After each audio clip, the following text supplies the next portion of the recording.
Today was supposed to be the day the Houston Police Department's Internal Affairs Division wrapped up its investigation of more than 4,400 sexual assault cases suspended over a lack of manpower. But as KPRC2 Investigates first reported shortly before lunchtime, HPD is still not ready to serve up the facts to Houstonians. Investigator Mario Diaz joining us now from Southwest Houston. And Mario, you've broken several key developments in this story. Did today catch you by surprise at all?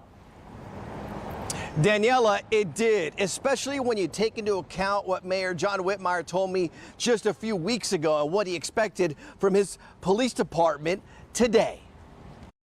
Let's not rush it until it's ready, but I would say in a couple of weeks. That's my goal, by the 1st of July anyway. KPRC2 Investigates has learned the sexual assault scandal investigation being conducted by the Houston Police Department's Internal Affairs remains incomplete.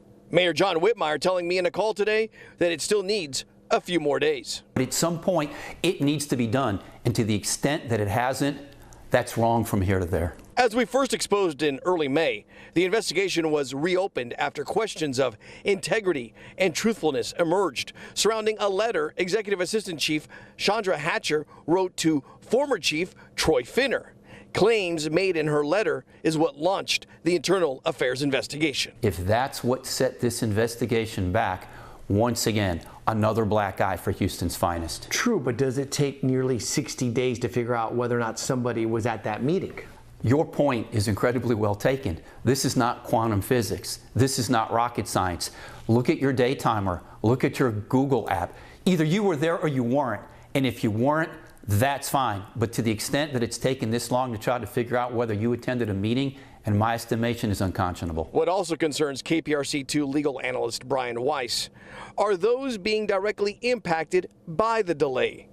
The victim. You don't need to be a legal scholar. You don't need to have a degree in con law to recognize that justice delayed for these victims is justice denied. Every day.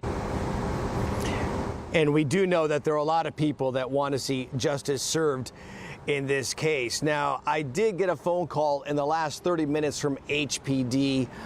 They told me that the case has been completed in terms of the investigative process, but the entire investigation still has to go for a review. And they could not comment as to whether or not Chief Satterwhite was at all interviewed or took part in the investigation, because that is all part of the process. They just can't comment on that. We'll have much more on this coming up in an hour from now.